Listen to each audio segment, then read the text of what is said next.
Cleanthes begins his philosophy from a difficult but deeply peaceful question. How should a human being live when the world is far greater than anything one person can control? For Cleanthes, the answer begins with nature. Human beings often imagine themselves as separate from the world around them. We make plans, form ambitions, become attached to particular outcomes, and then become frustrated when reality refuses to follow our wishes. Cleanthes asks us to look at existence differently. We are not visitors standing outside nature. We are part of it. The seasons change without asking permission. Plants grow according to their own conditions. Animals follow the patterns of their lives. The stars continue moving whether anyone notices them or not. Human beings also belong to this larger order. Our lives are brief and limited, yet we possess something remarkable within that limitation: the ability to understand, reflect, and choose how we will respond. This ability gives human life its distinctive responsibility. We cannot control everything that happens, but we can learn to bring our own choices into greater harmony with reality. Instead of constantly asking why the world is not arranged according to our preferences, we can begin asking what kind of person we should become within the world that actually exists. Cleanthes therefore places great importance on living according to nature. This phrase can easily be misunderstood. He is not telling people to abandon civilization and return to a primitive existence. He means that human beings should understand their own nature as rational and social creatures and live in a way that respects those capacities. We have desires, but we also have reason. We experience pleasure and pain, but we can examine our reactions to them. We have private interests, but we also depend upon other people. A good human life must therefore bring these parts together rather than allowing any single impulse to dominate everything else. For Cleanthes, reason is not simply the ability to solve intellectual problems. It is the capacity to understand the larger order of life and place our personal desires within it. A person may want something very strongly and still recognize that wanting it does not mean the universe owes it to them. This becomes especially important when life brings disappointment. We may work honestly and still fail. We may care deeply for someone and still lose them. We may prepare carefully and still encounter circumstances we could never have predicted. Cleanthes does not promise that philosophy will remove the pain of such experiences. Instead, he asks us to develop a relationship with reality that does not depend upon getting everything we want. Acceptance, in this sense, is not weakness. It is the beginning of wisdom. When a person refuses to accept what has already happened, they remain trapped in an argument with reality. They replay the past, imagining different outcomes, wishing that circumstances had obeyed their desires. But the past cannot be negotiated with. Once something has happened, the useful question is no longer whether it should have happened. The useful question is what should be done now. This attitude is closely connected to Cleanthes' understanding of fate. The Stoics believe that events belong to a larger chain of causes. Human beings do not see the whole chain. We see only a small section of it. Something that appears disastrous from one narrow perspective may have consequences we cannot yet understand.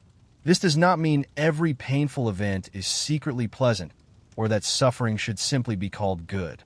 Cleanthes is not asking us to play with words. He is asking us to recognize the limits of our perspective. We do not possess enough knowledge to judge the entire structure of reality from the position of one individual life. Humility, therefore, becomes essential. The wise person recognizes that their view is partial. They know what they want, but they do not assume that what they want must be best for the whole. They understand their own concerns while remembering that countless other lives and causes exist beyond them. This larger perspective also shapes his understanding of God and nature. Cleanthes identifies the divine with the rational ordering principle present throughout the universe. The world is not, in his view, a completely meaningless collection of events. It possesses an underlying intelligence and coherence. His famous hymn to Zeus expresses this idea with unusual force. Zeus becomes a symbol of the rational power ordering the whole of existence. Human beings may resist that order because they see only their immediate desires.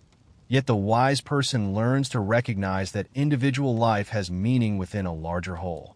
The important point is not simply religious belief. It is the relationship between the individual and the universe. If reality is an ordered whole, then living well means learning to cooperate with that order rather than constantly fighting against it.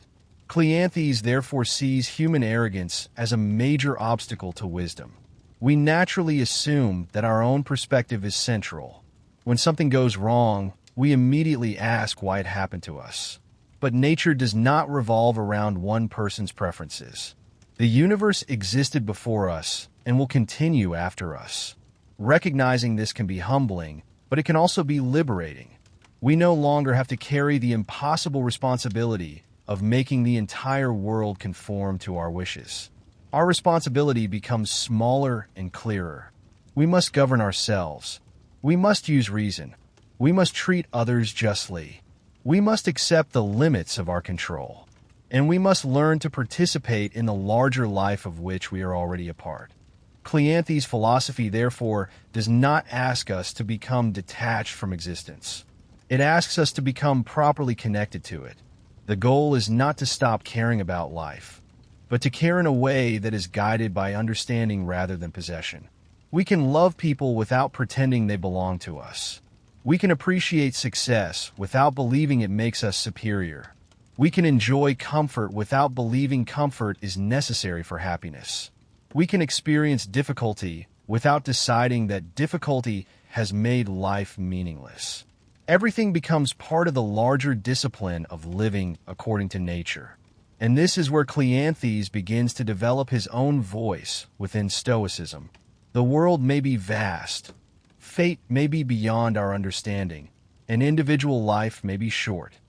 But none of this makes our choices meaningless. On the contrary, our limited position makes those choices more important.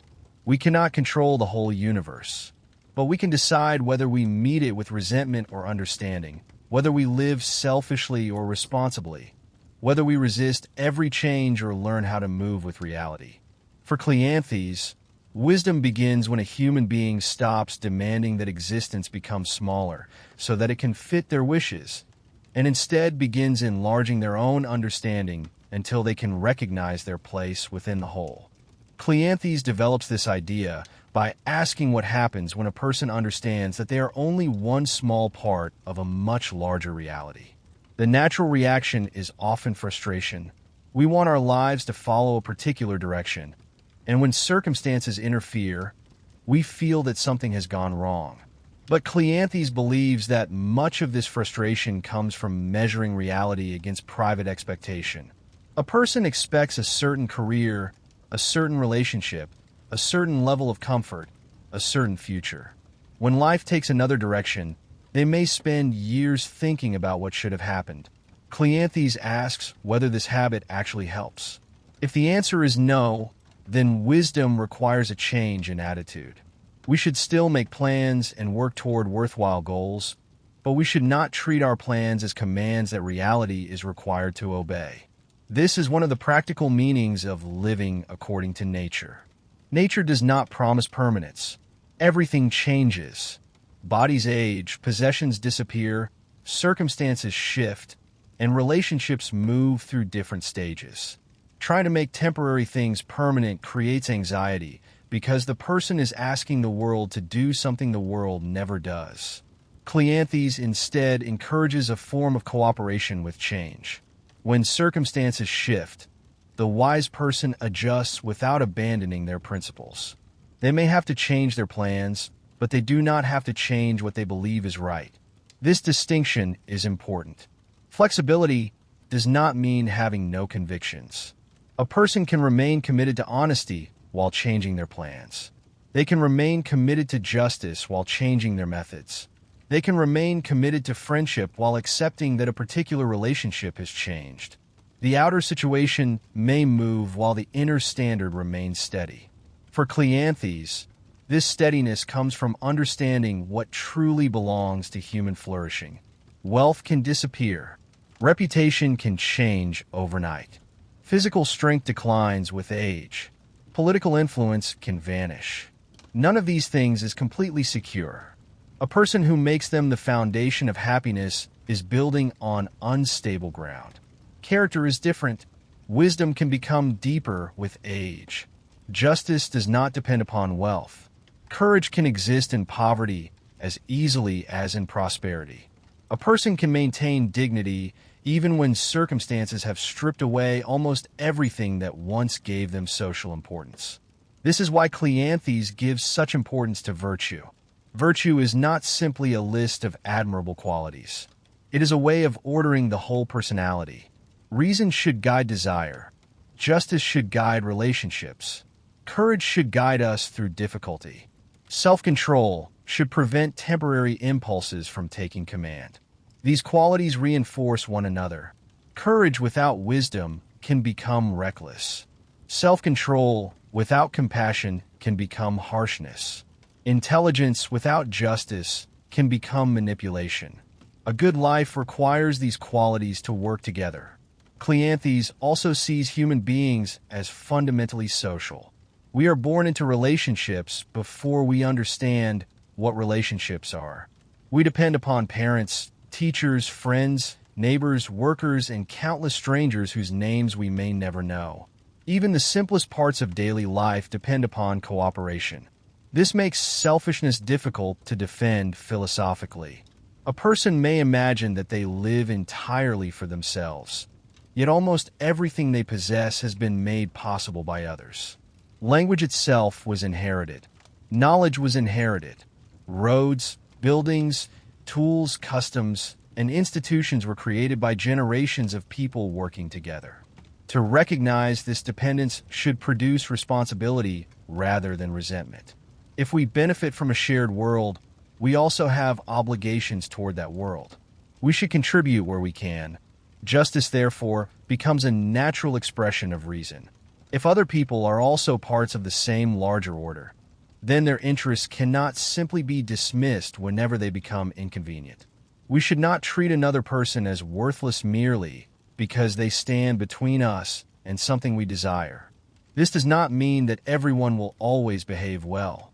Cleanthes understands that people can be selfish, dishonest, and cruel, but another person's failure does not remove our own responsibility. If someone behaves unjustly toward us, we still have to decide how we will respond. That decision is where philosophy becomes real. It is easy to speak about patience when nobody has offended us. It is easy to praise self-control when nothing is tempting us. It is easy to admire acceptance when life is going according to plan. The real test comes when circumstances become uncomfortable. Someone insults us. Someone disappoints us. A plan collapses. Something valuable is lost. A person we trusted behaves badly. In each situation, the first emotional response may be immediate. Cleanthes asks us not to confuse that first response with the final judgment. There is time to examine what happened and decide what response is worthy of the person we want to become. This does not require pretending that nothing matters. If someone causes harm, appropriate action may be necessary. If injustice occurs, it may need to be confronted. If someone needs protection, we should protect them. Stoic acceptance is not an excuse for passivity. The difference is that action should come from judgment rather than uncontrolled emotion. Anger can make retaliation feel necessary even when it accomplishes nothing. Fear can make a manageable problem appear impossible. Pride can prevent us from admitting a mistake. Desire can make a temporary pleasure seem worth sacrificing something far more important. Reason creates distance from these impulses. It allows us to see the situation before deciding what to do. This ability is part of what makes human beings different from creatures that simply follow immediate instinct. We can examine ourselves. We can notice that we are becoming angry and ask whether anger is helping us. We can recognize fear and ask whether the danger is real or exaggerated. We can notice desire and ask whether satisfying it is actually worth the cost. For Cleanthes, This reflective ability should not be reserved for moments of crisis. It should become a habit. A person should regularly ask what they are pursuing and why. They should examine what they consider important. They should notice how much of their happiness depends upon things outside their control. They should ask whether their actions contribute to the lives of others or merely increase their own comfort. Such questions gradually change the scale by which life is measured. A person may begin to care less about appearing impressive and more about being trustworthy. They may become less concerned with winning every argument and more concerned with understanding what is true. They may stop measuring success entirely by possessions and begin measuring it by the quality of their character. Cleanthes also offers a powerful lesson about gratitude. If everything is temporary, that does not make temporary things worthless. It makes them worthy of appreciation while they are present. A peaceful morning does not need to last forever to be peaceful. A friendship does not need to last forever to have been meaningful. A period of good health does not need to continue indefinitely to have been valuable. The mistake is not loving temporary things. The mistake is demanding permanence from them. Once this distinction is understood, appreciation becomes less anxious. We can enjoy what is here without constantly asking how long it will remain. We can care deeply without turning care into possession. This attitude also makes loss easier to understand. Loss still hurts because attachment was real. Cleanthes does not need to deny that pain. What philosophy can change is the additional suffering created by the belief that reality had no right to change. Everything belongs to a larger process. We enter it for a short time. We receive certain people, opportunities, abilities, and experiences. Then circumstances change, sometimes gently and sometimes painfully. The wise response is neither indifference nor rebellion against reality. It is participation with understanding. Cleanthes' philosophy therefore asks for something more mature than simple optimism. Optimism expects things to turn out well. His philosophy asks us to become capable of living well even when they do not. That difference is crucial. A person who needs everything to go well can remain peaceful only when circumstances cooperate. A person who has learned to live according to reason can preserve something of that peace even when circumstances become difficult. This is the freedom Cleanthes values. Not freedom from change, but freedom from the constant demand that change must stop before we can be at peace. Cleanthes' philosophy becomes even more powerful when we consider what he means by accepting the order of nature. Acceptance does not mean that every event is pleasant, fair, or easy to understand. It means recognizing that reality has its own movement, and that a human being cannot build a good life by fighting against every fact that refuses to match personal desire. A person may spend years wishing that the past had been different. They may replay an argument, a missed opportunity, a failed decision, or a painful loss. The mind keeps returning to the same question: what if things had happened differently? But the past does not become different through repetition. The useful question is what can still be done with the life that remains. Cleanthes' philosophy therefore turns attention toward the present. The present is where judgment operates. It is where action is possible. Whatever happened yesterday may have shaped us, but it does not have to dictate every decision we make today. This gives responsibility a very practical meaning. We cannot choose everything that happens to us, but we can take responsibility for what we do next. If we made a mistake, we can learn from it. If we harmed someone, we can try to repair the damage. If circumstances change, we can adjust. If something cannot be repaired, we can stop wasting our lives pretending that it can. This attitude requires honesty. It is tempting to call every unwanted event unfair simply because we dislike it. But dislike and injustice are not the same thing. A person may lose an opportunity without having been wronged. Someone may disagree with us without being our enemy. A difficult situation may be painful without being a punishment. Learning to make these distinctions protects the mind from unnecessary resentment. Cleanthes also believes that human beings should learn to distinguish between what is genuinely valuable and what merely appears valuable. Wealth can make life easier, but wealth itself does not make someone wise.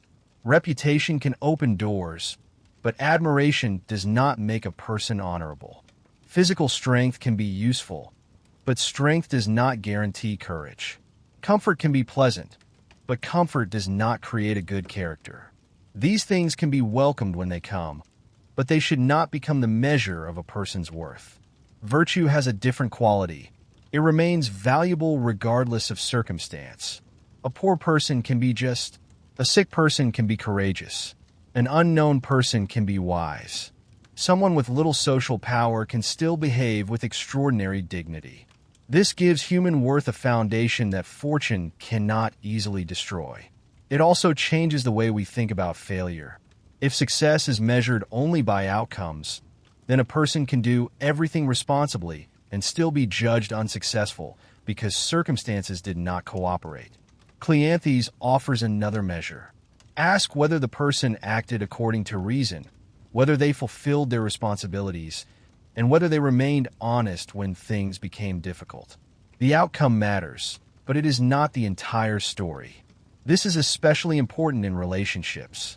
Human beings naturally want to be understood, appreciated, and loved. But expecting other people always to behave according to our wishes creates constant disappointment. People have their own histories, fears, weaknesses, and judgments. We can communicate clearly and treat them fairly, but we cannot control their minds. A mature relationship, therefore, requires both care and freedom. We should value people without treating them as possessions. We should listen without demanding complete agreement. We should forgive where forgiveness is appropriate without pretending that harmful behavior never happened. Cleanthes' social philosophy grows from the same understanding. Human beings are connected by a shared rational nature. We are not isolated individuals who happen to meet from time to time. Our lives are woven together through cooperation. Someone grows the food we eat. Someone builds the home we live in. Someone teaches the knowledge we use. Someone maintains the roads we travel. Someone provides the countless ordinary services that make daily life possible. Most of these people will never know our names, yet our lives depend upon their work. Recognizing this should make arrogance harder to maintain. No individual creates their life entirely alone. Even our most private achievements usually depend upon the contributions of others. For Cleanthes, this creates a natural obligation to contribute in return. A good life is not merely a private project of becoming calm. It includes becoming useful. A person who becomes philosophically calm but remains selfish has not fully understood the Stoic vision. Wisdom should make a person more reliable, more fair, and more willing to help. Inner discipline should improve the way one treats the world outside oneself. This is why justice is inseparable from wisdom. If we understand that other people are also parts of nature and possess the same basic capacity for reason, then harming them for trivial personal advantage becomes difficult to justify. Their lives are not simply tools for our purposes. The same principle can be applied to leadership. A person with authority has greater responsibility because their decisions affect more lives.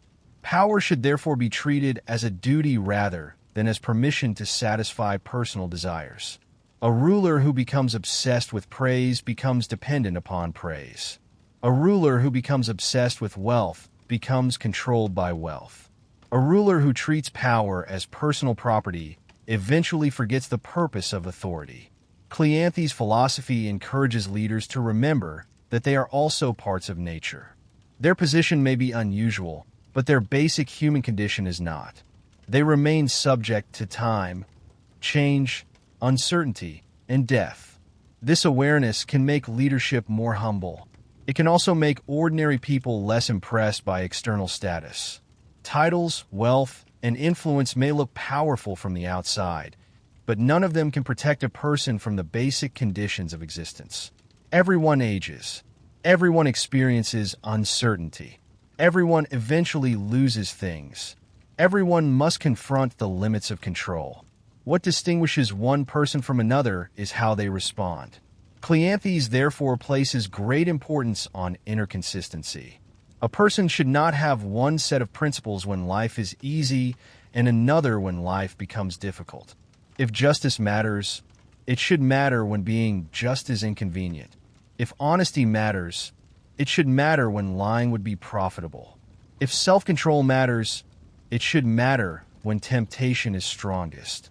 Character becomes trustworthy when principles survive pressure. This is also why he values simplicity. Simplicity does not mean rejecting everything enjoyable. It means reducing unnecessary dependence.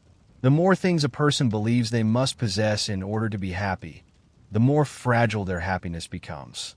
Someone who needs constant praise is vulnerable to criticism. Someone who needs constant comfort is vulnerable to discomfort. Someone who needs everyone to agree with them is vulnerable to disagreement. Someone who believes happiness requires perfect circumstances is vulnerable to almost everything. A simpler life reduces these points of dependence. The person learns to appreciate what is available without insisting that it must remain forever. They enjoy comfort without becoming afraid of its disappearance. They value friendship without demanding control. They pursue success without making success the foundation of their identity. This is not emotional emptiness. It is proportion. Cleanthes wants human beings to care about things according to their real importance. A minor insult should not receive the same emotional weight as a serious injustice. A temporary inconvenience should not destroy an entire day. A financial loss should not automatically become a judgment about personal worth. Reason restores proportion. It tells us that not every event deserves the same response. It also reminds us that we often exaggerate our own importance. Something that feels enormous from inside our private experience may be small within the larger movement of nature. This wider perspective can create humility without creating despair. We are small, but we are not meaningless. Our lives are brief, but our choices still matter. We cannot control the whole order of nature, but we can participate in it intelligently. That is the balance Cleanthes wants us to find. We are neither masters of the universe nor helpless victims of it. We are participants. We have enough freedom to shape our character, enough reason to examine our judgments, and enough responsibility to affect the lives around us. The task is to use those abilities well. And perhaps this is why Cleanthes' philosophy remains so quiet and powerful. It does not ask us to conquer reality. It asks us to understand our place within it. When we stop demanding that life guarantee our preferences, we become more capable of appreciating what life actually gives. When we stop treating every disappointment as a personal injustice, we become more capable of responding intelligently. When we stop measuring ourselves entirely by external success, we become more capable of developing character. And when we understand that our lives are connected to the lives of others, philosophy stops being something we think about privately and becomes something we practice through the way we live. Cleanthes ultimately brings Stoic philosophy toward a quiet form of acceptance. Not the acceptance of a person who has given up, but the acceptance of someone who has learned to see reality clearly. The world will not always follow our plans. People will not always understand us. Health will change. Fortune will move. Some opportunities will disappear before we are ready to let them go. Even the people we love cannot remain with us forever. Cleanthes does not ask us to become indifferent to these facts. He asks us to stop treating them as violations of how life is supposed to work. Everything that lives belongs to change. Once this becomes clear, the question changes. Instead of asking how we can make everything remain as we want it, we begin asking how we can live wisely within what is actually happening. That shift is at the center of his philosophy. A person can still have ambitions. They can work hard, build something meaningful, care for their family, seek knowledge, and pursue worthwhile goals. Stoicism does not require abandoning effort. What it requires is understanding that effort and outcome are not the same thing. We control the work we put forward. We do not completely control what follows. This distinction protects a person from two opposite mistakes. The first is carelessness, believing that outcomes do not matter at all. The second is obsession, believing that our worth depends entirely upon achieving the outcome we wanted. Cleanthes offers a middle path. Act seriously. Care about what you are doing. Give your best judgment to the task. Then accept the result with enough humility to recognize that other causes were involved as well. This way of living requires courage because uncertainty never disappears. We can prepare carefully and still fail. We can act honestly and still be misunderstood. We can love someone deeply and still lose them. We can make good decisions and still encounter events that seem unfair. Philosophy cannot remove these facts. What it can do is prevent them from destroying everything else. A failure does not have to become hatred of oneself. A loss does not have to become hatred of life. An insult does not have to become hatred of another person. A disappointment does not have to become a permanent refusal to hope. The event can remain painful without being allowed to define the whole of existence. This is where Cleanthes' understanding of reason becomes deeply practical. Reason does not erase emotion. It gives emotion a place within a larger view. You may feel grief. You may feel fear. You may feel anger. You may feel disappointment. But you can still ask what should be done. That question keeps the mind moving. Instead of remaining trapped inside the first reaction, you begin to examine the situation. What actually happened? What part of it can be changed? What responsibility belongs to me? What belongs to circumstances? What response would allow me to remain faithful to my principles? These questions create room for wisdom. Cleanthes also reminds us that a person's character is revealed most clearly when circumstances become difficult. Anyone can appear calm when everything is going well. The deeper test comes when comfort disappears. Can you remain fair when you are angry? Can you remain honest when dishonesty would benefit you? Can you remain humble when you receive praise? Can you remain steady when others criticize you? Can you accept change without becoming bitter? These are not abstract philosophical problems. They are ordinary moments that occur throughout every human life. For Cleanthes, each one offers an opportunity to practice virtue. Virtue is therefore not a performance. It is something built quietly through repeated choices. A person becomes patient by practicing patience. They become courageous by acting courageously when fear appears. They become just by repeatedly choosing fairness even when selfishness would be easier. Over time, these choices become character. And character becomes more valuable than anything fortune can give because fortune can change without warning. A person may lose possessions. They may lose status. They may lose influence. They may lose physical strength.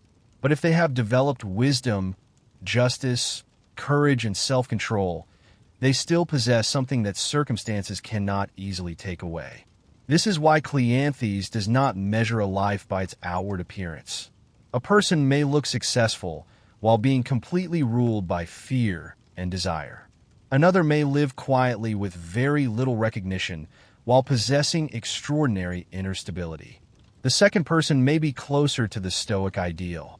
The goal is not to impress the world. The goal is to become capable of governing oneself. This also explains why Cleanthes sees human beings as members of a larger community. Self-mastery should not turn into isolation. A person who becomes calm but stops caring about others has misunderstood the purpose of wisdom. We live through relationships. We inherit knowledge from people who came before us. We depend upon the work of strangers. We receive care from families, friends, teachers, and communities. In return, we have responsibilities.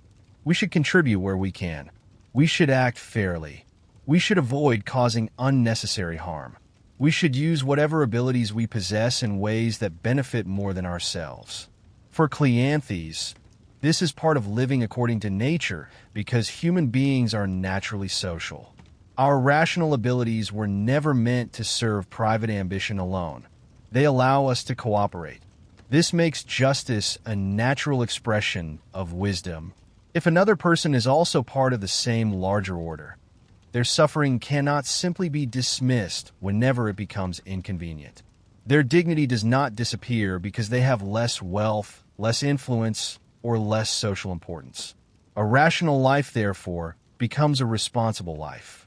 The more clearly we understand our connection with others, the less attractive selfishness becomes.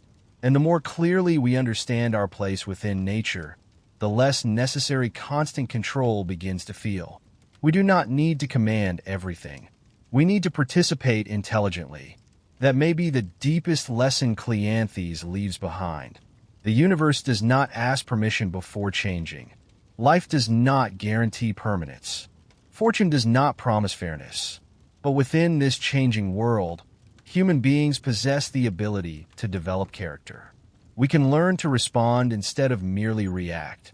We can learn to appreciate without possessing. We can learn to act without demanding certainty. We can learn to accept without becoming passive. We can learn to care deeply without believing that everything we love must remain forever. This is a difficult form of freedom, but it is a durable one. The person who depends upon perfect circumstances will always be vulnerable because perfect circumstances do not exist. The person who depends upon character has a stronger foundation. When circumstances are favorable, they use them well. When circumstances become difficult, they continue practicing what matters. When fortune gives, they receive without arrogance. When fortune takes away, they grieve without surrendering their entire identity. They understand that both gain and loss belong to the same changing world. Cleanthes' philosophy, therefore, does not promise a life without pain. It offers a way of meeting pain without allowing it to become the final authority over the mind. It does not promise that everything will make sense immediately. It teaches humility about how little of the whole order we can see. It does not promise control over the future. It teaches responsibility for the present. And it does not promise that nature will give us everything we want. It asks us to become wise enough to live well with what nature actually gives. In the end, Cleanthes asks us to widen our perspective. Our private worries are real, but they are not the whole of reality. Our ambitions matter, but they are not the measure of our worth. Our losses hurt, but they do not erase everything that remains. Our lives are temporary, but the way we live them still matters. We are small parts of something immense, yet within that small space, we can choose. We can choose reason over impulse. We can choose justice over selfishness. We can choose courage over fear. We can choose gratitude over constant dissatisfaction. And we can choose to meet the changing world without demanding that it stop changing before we allow ourselves to live peacefully. For Cleanthes, that is what it means to live according to nature, not to escape the world, not to conquer it, but to understand it, accept our place within it, and live with enough wisdom to make our brief part of it worthy. Cleanthes did not begin philosophy with the confidence of someone who already possessed the answers. He arrived in Athens with almost nothing. What he had was a body trained through physical labor, a mind hungry for understanding, and a determination so unusual that it would eventually make him one of the central figures in the development of Stoicism. His story matters because Cleanthes represents something different from the brilliant intellectual who discovers an idea and immediately attracts an audience. He represents endurance. He represents the slow construction of character. And perhaps more than any other early Stoic, he lived the philosophy before he had the words to explain it. He was born around 330 BCE in Assos, in Asia Minor. Ancient sources tell us that before becoming a philosopher, he worked as an athlete, and later, after arriving in Athens, supported himself through manual labor. He carried water. He worked through the night. He lived with extraordinary simplicity. While other philosophers could devote themselves almost entirely to study because they possessed wealth or social connections, Cleanthes had to earn the time in which he could learn. This detail is not merely an interesting piece of biography. It helps explain the character of his philosophy. Cleanthes was not fascinated by the question of how to become comfortable. He was fascinated by how a human being could become worthy of the life they had been given. And this question would eventually lead him toward the Stoic school founded by Zeno of Citium. Athens at the time was filled with competing philosophical traditions. The city had already been transformed by generations of thinkers who had asked what happiness meant, what knowledge was possible, whether the gods existed, how politics should be organized, and what kind of life was worth living. But Cleanthes was not satisfied with collecting theories. He wanted a philosophy that could survive hardship. That distinction became central to his life. Imagine spending your nights working simply so that you can spend your days studying. Imagine living without comfort while listening to wealthy students discuss the nature of virtue. Imagine being surrounded by people who can afford books, teachers, leisure, and social status while you have to struggle merely to remain fed. For many people, such circumstances would produce resentment. Cleanthes seems to have responded differently. He treated difficulty as training. The harder the circumstances became, the more determined he became to master himself. Eventually, he became a student of Zeno, and something remarkable happened. The man who had once carried water became one of the most devoted disciples in the Stoic school. He did not simply repeat Zeno's teachings. He absorbed their central demand. Live according to nature.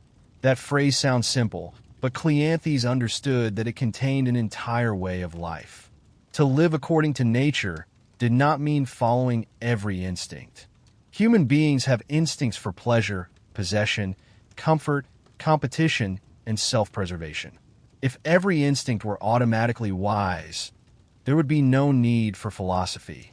Instead, Cleanthes believed that human beings possess a rational capacity that allows them to understand their place within a larger order.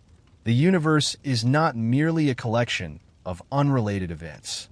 It has structure, it has order, it has a rational principle, and the human task is not to fight that order at every moment because reality fails to match our preferences.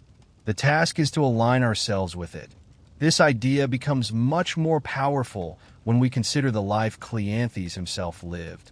He could not control whether he was born wealthy. He could not control the social position into which he entered.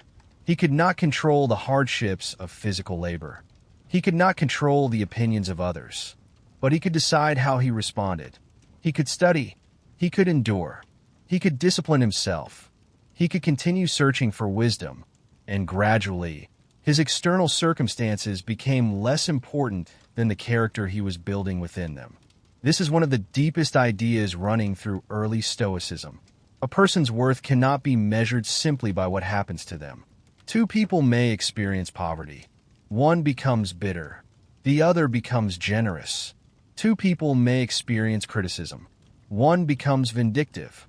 The other becomes reflective. Two people may lose status. One collapses because identity depended upon recognition. The other continues living with dignity because character was never dependent upon applause. The circumstances are similar. The human response is different. Cleanthes' life became an example of this distinction. He was eventually chosen to succeed Zeno as head of the Stoic school, probably around 262 BCE. But even after rising to this position, the stories surrounding him continued to emphasize his extraordinary frugality and endurance. He did not suddenly transform into the kind of philosopher who believed that wisdom entitled him to luxury. The simplicity remained, and perhaps that is what made his teaching persuasive. He was not asking other people to tolerate hardships that he himself avoided. He had already spent years learning how little a person actually needs in order to live with purpose. This does not mean Cleanthes believed poverty was inherently virtuous. The Stoics did not teach that deprivation is automatically good. Their deeper claim was that external conditions do not determine whether a person possesses virtue. Wealth can be used well. Poverty can be endured well.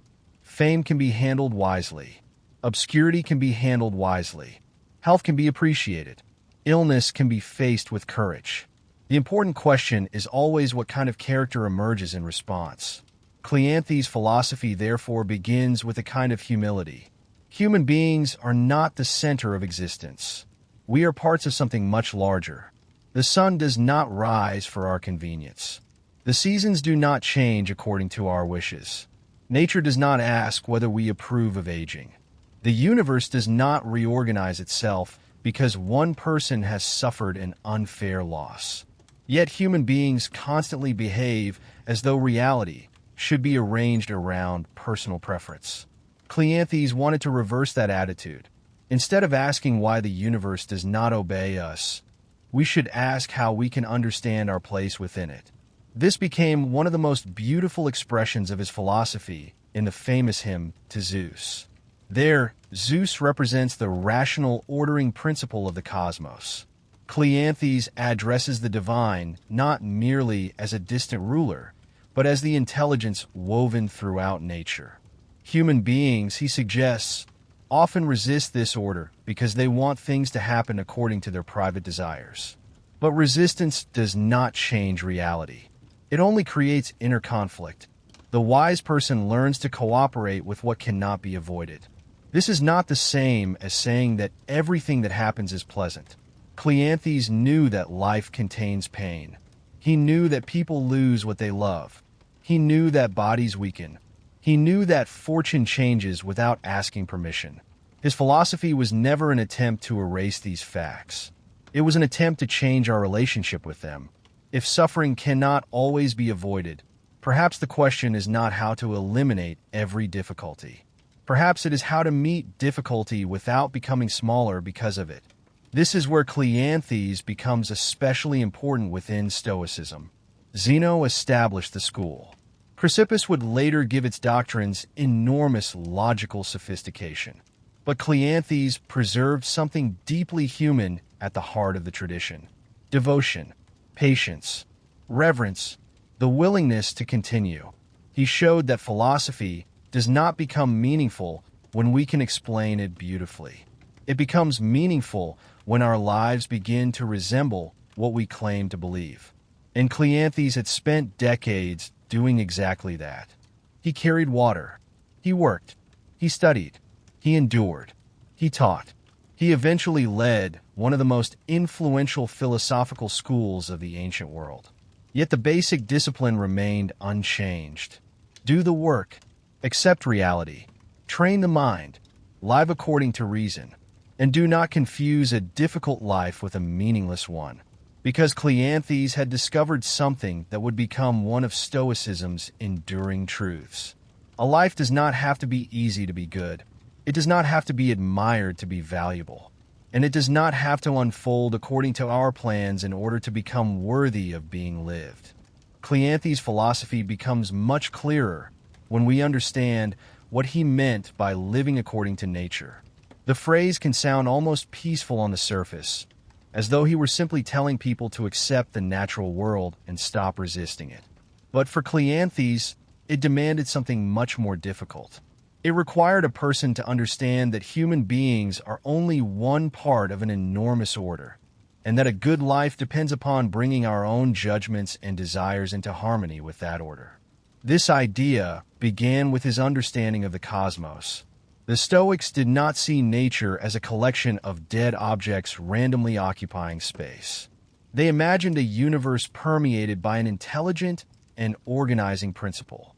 The same rational order that governed the movement of the heavens also existed, in a smaller and more conscious form, within human beings. This meant that human reason was not something completely separate from nature. When a person reasons carefully, recognizes consequences, controls an impulse, or chooses justice over selfishness, they are participating in the rational structure of the universe itself. That gave Cleanthes' ethics an almost cosmic dimension. To live wisely was not merely to become personally successful. It was to become properly aligned with the world of which you were already a part. But this immediately created a difficult problem. Why do human beings resist nature so often? Why do we become angry when reality refuses our wishes? Why do we complain about circumstances that were never under our control? Why do we behave as though the universe has personally betrayed us whenever something goes wrong? Cleanthes believed the problem was not simply that people experience pain. The deeper problem was that people constantly demand that reality conform to private preference. We want the weather to cooperate. We want other people to behave exactly as we expect. We want our bodies to remain healthy. We want our careers to follow a predictable path. We want the people we love to remain with us indefinitely. We want the future to give us guarantees. But nature offers none of these promises. Everything changes. Everything moves. Everything eventually becomes something else. The person who understands this does not become cold. They become less surprised by impermanence. This was one of the great disciplines of Stoicism. Do not build your peace upon the assumption that temporary things will remain permanent. Cleanthes knew this personally. His own life had begun without wealth or privilege. He had experienced physical hardship and uncertainty. He had lived without the comforts available to many of the people around him. Yet instead of seeing these circumstances as evidence that life was unfair, he treated them as opportunities to discover what was actually necessary for a good life. This does not mean that he believed hardship itself was desirable. It means that hardship could reveal something comfort often conceals. When everything is available, it is easy to confuse comfort with happiness. When comfort disappears, the distinction becomes much clearer.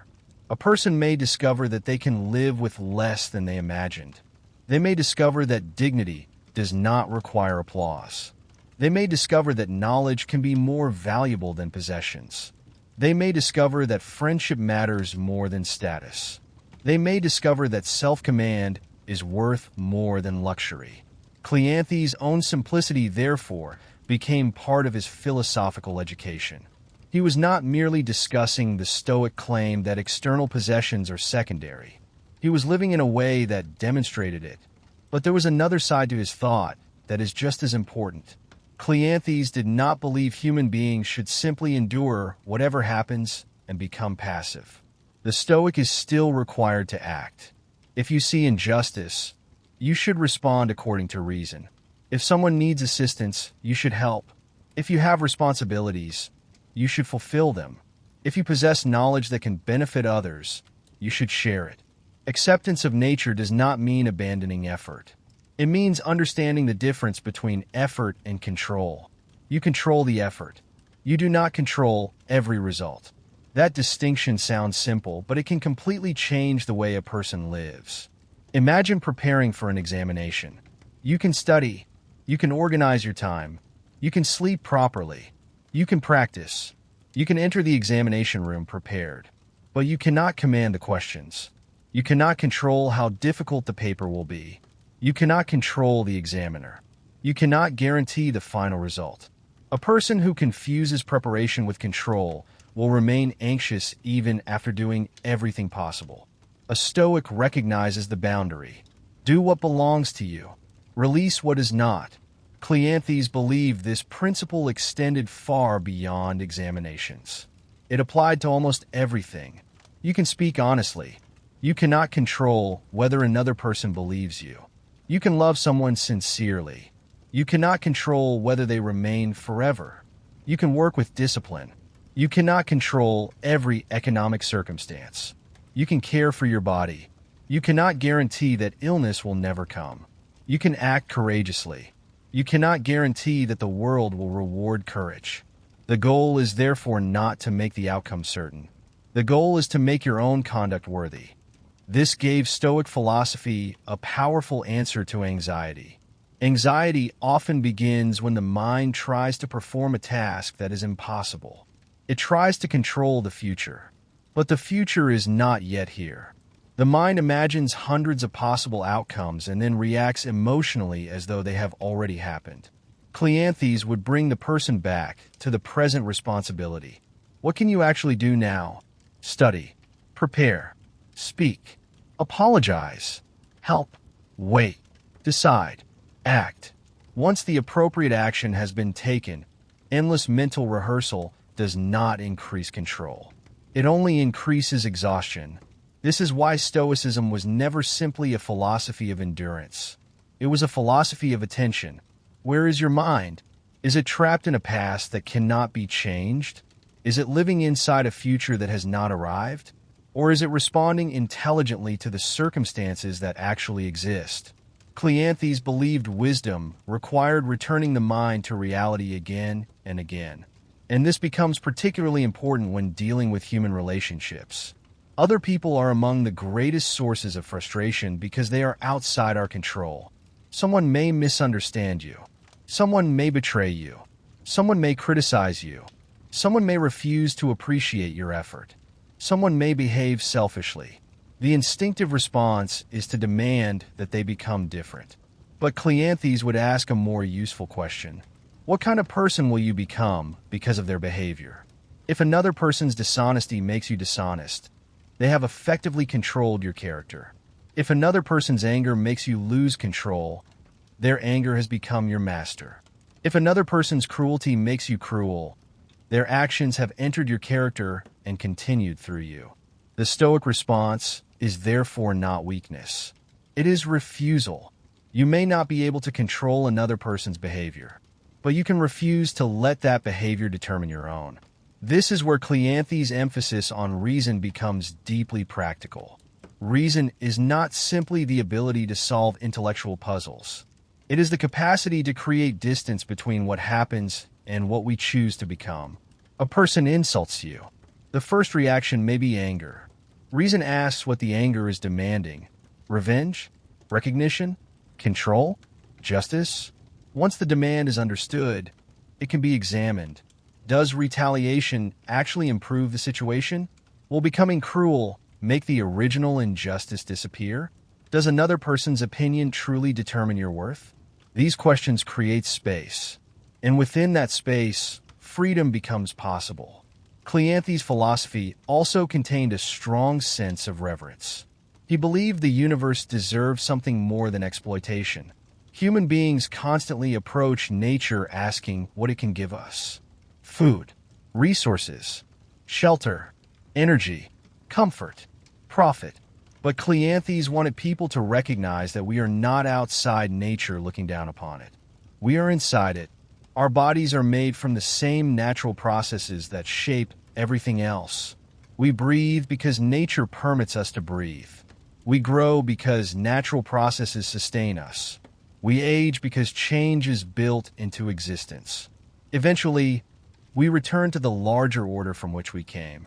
This perspective could produce humility. The individual life is important, but it is not the whole of reality. We are temporary participants in something vastly larger. And once a person genuinely understands this, some forms of anxiety begin to look different. The need to be remembered by everyone becomes less important. The need to win every argument becomes less important. The need to control every circumstance becomes less important. The need to prove one's superiority becomes less important. What remains is character. How did I live? Was I honest? Was I courageous? Did I treat people fairly? Did I use reason? Did I fulfill my responsibilities?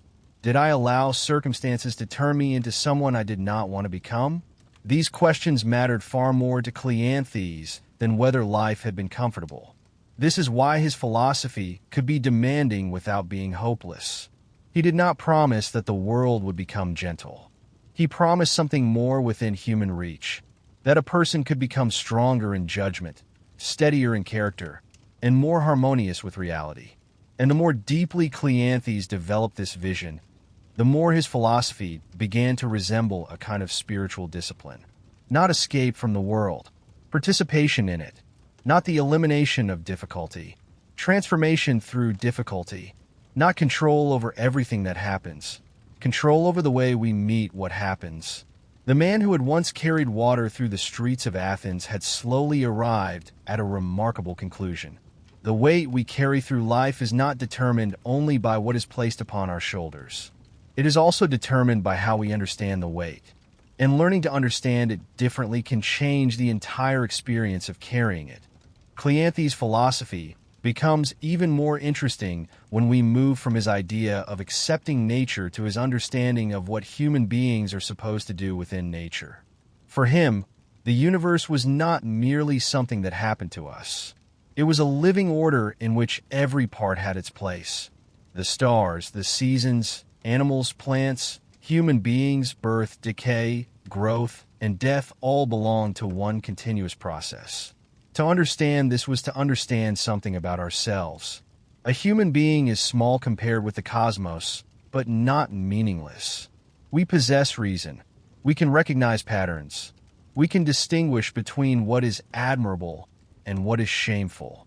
We can examine our own desires. We can choose whether an impulse becomes an action.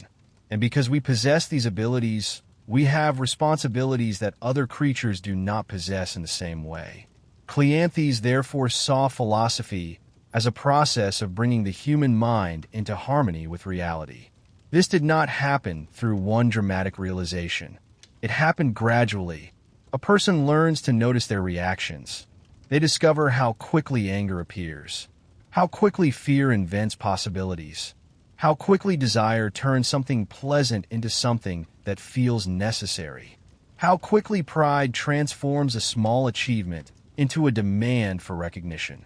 And once these patterns become visible, they can begin to be corrected. This is one of the most important aspects of Stoic education. You are not simply trying to learn what is true. You are trying to become the kind of person capable of living according to what is true.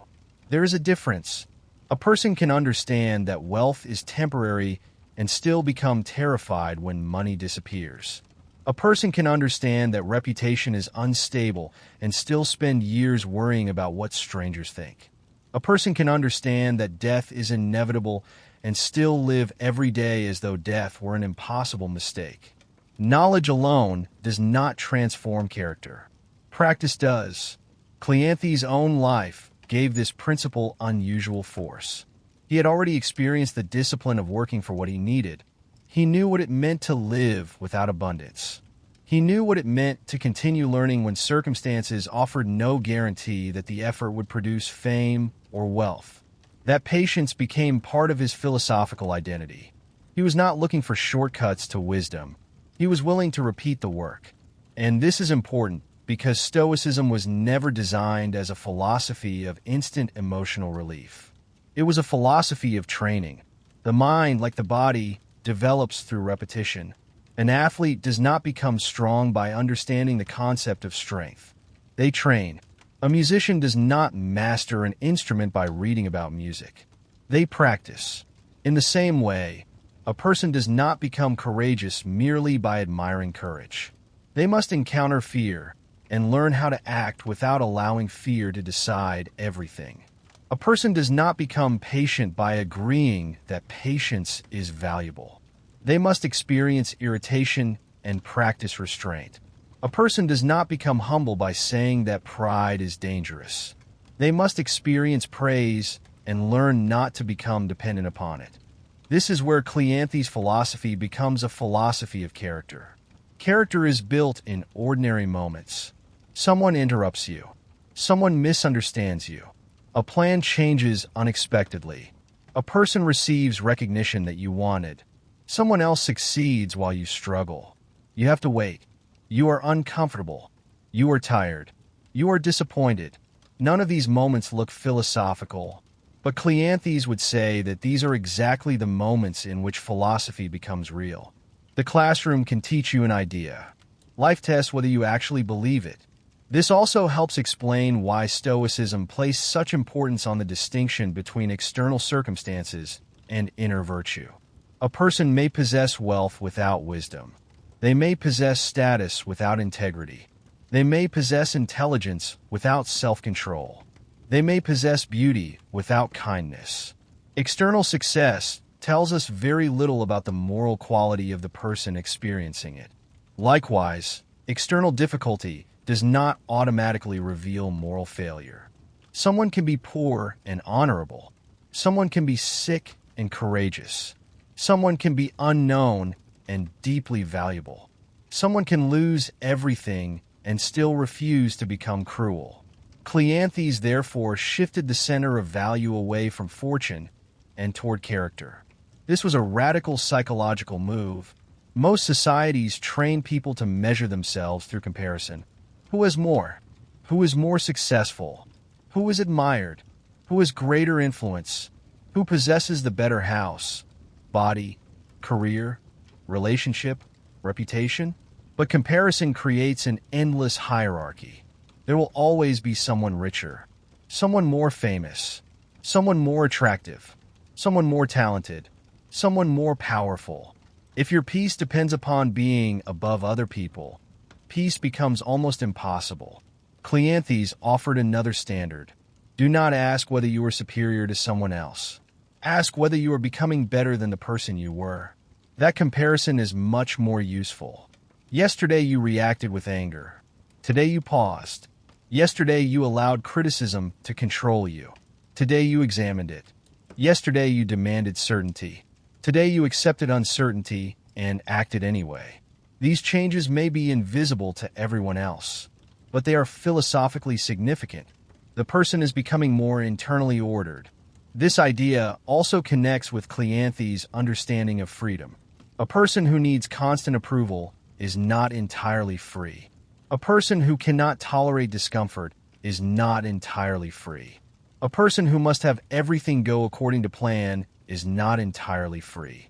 A person whose mood depends entirely upon other people's behavior is not entirely free. Their environment controls too much of their inner life. Freedom, for Cleanthes, begins when the mind becomes capable of governing itself. This does not mean that circumstances stop affecting us. They still do. Pain hurts. Loss hurts. Failure hurts. Grief hurts. But being affected is not the same as being ruled. That distinction is crucial. You can feel grief without allowing grief to destroy every remaining part of your life. You can feel anger without turning anger into cruelty. You can experience fear without surrendering every decision to fear. You can experience disappointment without concluding that life has no value. The emotion is real, but it does not have to become the master. Cleanthes' emphasis on rational order also shaped his understanding of the divine. For him, the divine was not simply a supernatural being existing somewhere outside the universe. The divine was intimately connected with the rational structure of nature itself. His famous hymn to Zeus expresses this vision with unusual intensity.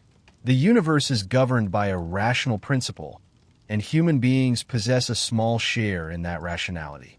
This meant that prayer, for Cleanthes, could not simply be a request for the universe to rearrange itself around personal desire. A person should instead seek alignment with the order of things. That is a profound shift.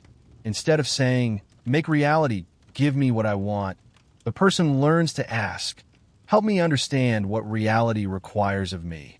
That change can transform the meaning of acceptance. Acceptance is no longer merely saying, "I cannot do anything." It becomes saying, "I will stop fighting facts that cannot be changed, and I will use my remaining freedom wisely."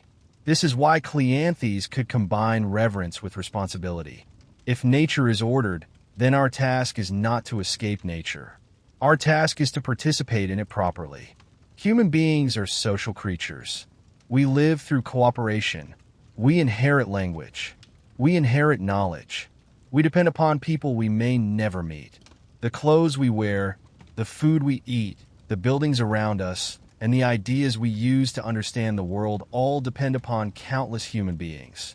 A life lived entirely for oneself is therefore contrary to our actual condition. Cleanthes' Stoicism encouraged responsibility toward the larger human community. The wise person does not simply ask, "How can I remain comfortable?" They ask, "What is my role? What do I owe to other people? What kind of conduct strengthens the community rather than weakening it?" This is another reason Stoicism cannot fairly be reduced to the modern idea of simply keeping your emotions under control. Its purpose was ethical. Self-control was valuable because it allowed a person to become more capable of justice. If anger controls you, you become easier to manipulate. If greed controls you, you become willing to harm others.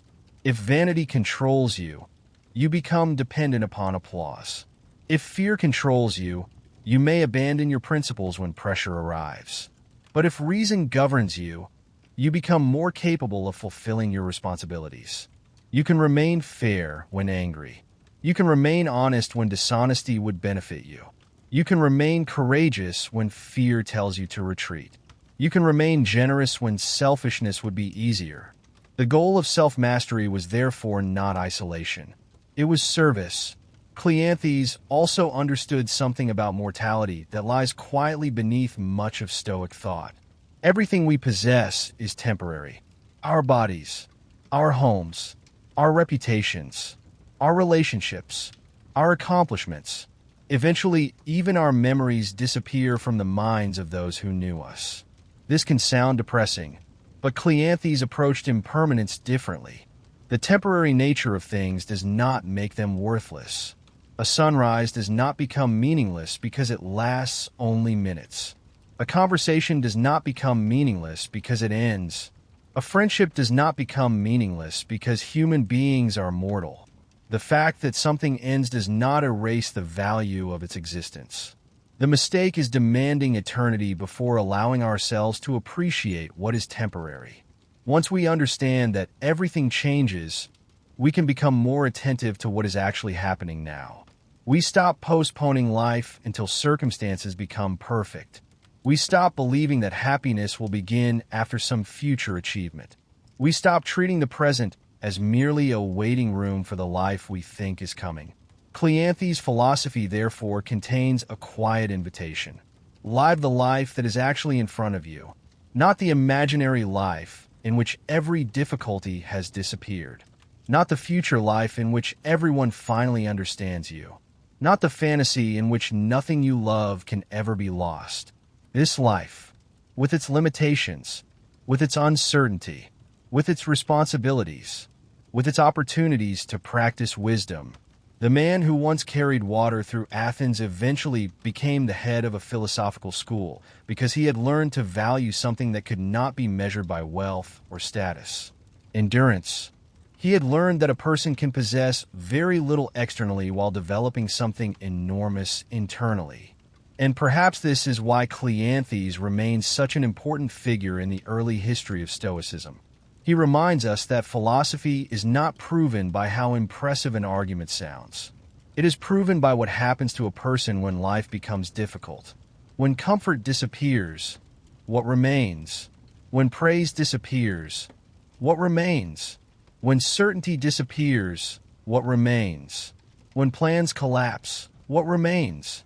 Cleanthes' answer was reason, character, duty, and the willingness to continue living intelligently within a world that was never designed to satisfy every human desire. That is where his philosophy becomes more than an ancient doctrine. It becomes a discipline for anyone who has ever discovered that life will not unfold exactly as expected, and has had to decide what kind of person they will be anyway. Cleanthes' philosophy reaches its deepest point when we stop treating Stoicism as a collection of instructions for becoming calm, and instead see it as a complete transformation of the way a person understands existence. He did not believe that the purpose of philosophy was to make life comfortable. He believed it was to make a human being capable of living well regardless of comfort. That distinction explains almost everything about his life. Cleanthes had begun without wealth. He had worked with his body. He had carried water while other people studied. He had lived simply. He had spent years learning before he became a teacher himself. His life demonstrated an idea that Stoicism would continue carrying forward for centuries. You do not need favorable circumstances before you begin becoming the person you want to be. You begin with the circumstances already in front of you. This is one of the most difficult lessons because human beings are experts at postponement. We tell ourselves that we will become peaceful when life becomes stable. We will become disciplined when we have more time. We will become generous when we have more money. We will become courageous when we feel less afraid. We will begin living when the difficult period is over. But there is always another difficulty, another responsibility, another uncertainty, another reason to wait. Cleanthes' life suggests that waiting for perfect circumstances is another way of surrendering control over our character. The conditions may never become ideal. The question is whether we can still live intelligently within imperfect conditions. This is why his understanding of virtue was so important. Virtue was not an abstract possession. It was something expressed through action. Courage existed when there was something to fear. Patience existed when there was something irritating. Justice existed when selfishness would have been easier. Self-control existed when desire was strong. Wisdom existed when circumstances were confusing. Without difficulty, many virtues would remain invisible. A person may believe they are patient until someone truly tests their patience. They may believe they are generous until generosity becomes inconvenient. They may believe they are brave until fear becomes real. Life reveals the difference between the character we imagine and the character we actually possess. Cleanthes, therefore, treated difficulty differently from the way most people instinctively do. We usually see an obstacle as something standing between us and the life we want. The Stoic can see the obstacle as the place where character becomes visible. This does not mean that every obstacle is secretly good. Some things are genuinely terrible. Illness can be devastating. Bereavement can break the heart. Poverty can create suffering. Injustice can destroy lives. Stoicism does not require us to pretend otherwise. What it asks is more demanding. When something terrible happens, what remains within your responsibility? Perhaps the event itself cannot be reversed. Perhaps the loss cannot be repaired. Perhaps another person cannot be changed. But there is still a question about your response. Will you become cruel? Will you become hopeless? Will you abandon your principles? Or can you suffer without surrendering your humanity? This is where Cleanthes' philosophy becomes profoundly serious. The goal is not to avoid pain. The goal is to prevent pain from deciding what kind of person you become. There is a great difference between suffering and moral collapse. A person can suffer and remain kind. They can grieve and remain loving. They can fail and remain honest. They can lose everything external and still possess dignity. That distinction may be one of the most valuable ideas contained within Stoicism. External fortune can change rapidly. Character takes longer to build. And because character takes time, it cannot be rebuilt instantly when a crisis arrives. You build it beforehand, through ordinary decisions, through restraint, through honesty, through reflection, through doing difficult things without constantly demanding recognition. Cleanthes had spent his entire life doing this kind of work. That is why his personal story and his philosophy cannot really be separated. The man who carried water became the head of the Stoic school. But perhaps the more important transformation happened before anyone recognized him. He had learned to value what could not be seen from the outside. The discipline of the mind, the endurance of the body, the pursuit of wisdom, the ability to live without being ruled by possessions, the willingness to accept reality without surrendering responsibility. Eventually, Cleanthes succeeded Zeno as leader of the Stoic school. He remained in that position for many years, preserving and developing the tradition until his death around 230 BCE. Ancient accounts surrounding his death are particularly striking because they describe a final act of the same philosophy he had spent his life teaching. According to one tradition, after developing an ulcer in his mouth, Cleanthes was advised to stop eating for a period. When his condition temporarily improved, he reportedly refused to return to ordinary life, reasoning that he had already gone far enough toward death that he would continue rather than reverse course. Whether every detail of the story is historically reliable is difficult to establish, but its preservation tells us something about how later generations understood him. They saw a philosopher whose life was inseparable from endurance, someone who had spent decades practicing the idea that circumstances should not become the master of the mind. His most famous surviving work, the Hymn to Zeus, gives us another glimpse into the spiritual dimension of his thought. It is not a dry philosophical argument. It is an expression of reverence. Cleanthes looks at the universe and sees order rather than meaningless fragmentation. He sees human beings struggling because they resist the larger structure of reality. And he imagines wisdom as a movement toward harmony. The mature person does not constantly demand that the universe become different. They seek to understand it. This idea can easily be misunderstood. Accepting reality does not mean approving everything that happens. A person can recognize that an injustice occurred without approving of the injustice. They can accept that something happened without believing it was morally good. Acceptance concerns reality. Approval concerns judgment. Cleanthes wanted us to stop wasting ourselves on the impossible demand that the past become different. The past cannot be negotiated with. What happened has already entered the chain of events. But what happens next is partly shaped by what we do now. This is why Stoicism can be both accepting and active. The Stoic accepts the fact, then acts within the fact. If the door is closed, look for another entrance. If someone has wronged you, decide what justice requires. If you have failed, learn what the failure reveals. If you have lost someone, grieve them without believing that love itself was a mistake. If circumstances have become difficult, ask what remains possible. The question is always brought back to action. What can be done now? That question prevents acceptance from becoming passivity. It also prevents ambition from becoming obsession.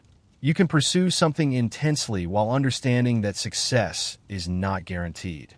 You can give everything you have to a task without believing the universe owes you the result. You can love someone completely without pretending that you own their future.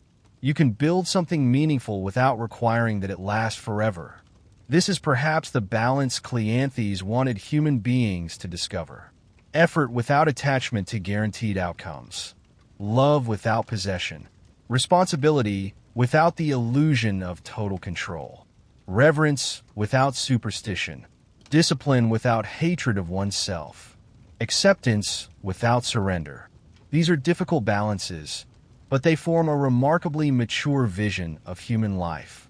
Cleanthes also reminds us that philosophy does not belong only to people with comfortable lives. In fact, the history of philosophy becomes more interesting when we remember that some of its most important questions were asked by people who were not protected from hardship. Cleanthes had to work for his education. He had to endure conditions that could have made philosophy seem like a luxury. Instead, philosophy became the framework through which he understood his circumstances. This makes his story particularly powerful. A philosophy is tested not when everything agrees with it. It is tested when reality challenges it. If your philosophy only works when you are successful, it is not yet strong. If it only works when people treat you well, it is not yet strong. If it only works when your health is good, your finances are secure, and your relationships are stable, it has not yet faced the hardest questions. Cleanthes' Stoicism was designed for precisely those questions. What remains when comfort disappears? What remains when recognition disappears? What remains when certainty disappears? What remains when the future becomes impossible to predict? His answer was not that nothing matters.